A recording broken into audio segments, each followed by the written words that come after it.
So along with our subjective signs and symptoms, and our null subjective signs and symptoms, the aim to try and find a trigger point is to get the point of exquisite tenderness.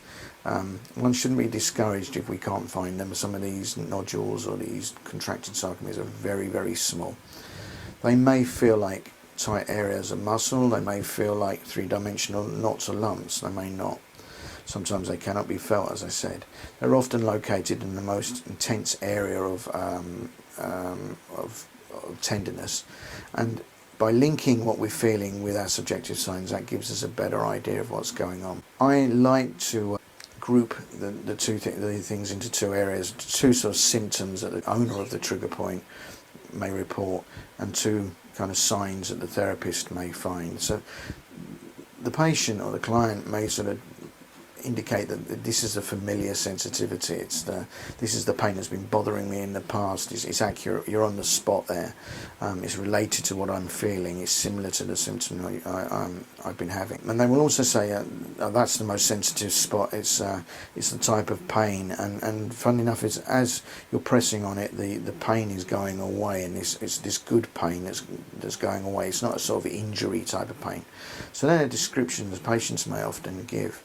The therapist may sort of feel a tight band, like a little strap of muscle, a little nodule possibly, sometimes not. The muscle integrity can be tighter, less flexible, more basically tight and not wanting to move. And this sort of feeling around these areas is something that therapists have been using as diagnostic criteria for decades. The other thing is that there may be like a little muscle twitch. Now, there could be a patient could jump and because of the pain, that's one thing, but sometimes you get a little twitch under your finger and you feel it at the point where you're on the trigger point, and that could give an idea that you're on a trigger point.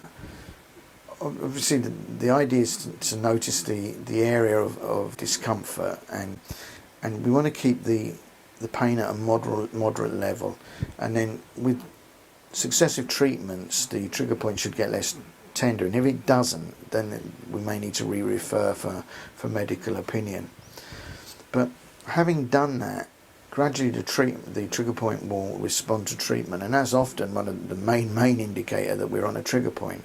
Obviously, it's a bit like closing the stable door after the horse has bolted, but having deactivated it may give us a useful gauge for future treatments with the same patient. Now, caution: stroking, massage or trigger point compression, never massage over a pulse, particularly over an artery, or pulses are in arteries obviously. They supply fresh blood to the whole of the body. They may contain plaque. You don't want to loosen some piece of plaque and it going to some other point in the body. Nobody's going to thank you for that. Be careful over the lymph system. You don't want to be massaging over swollen lymph nodes. A normal lymph node will feel like a little bean, but when they're inflamed, they're really hard and tender and painful. So don't sort of massage over those too much. There are a number of cautions that we mentioned: skin infection, dermatitis, systemic infections, serious health conditions such as aneurysms, atherosclerosis, cancer, heart failure, coronary artery disease, peritonitis, kidney disease. They're all been mentioned to work with caution, and in some cases contraindicated.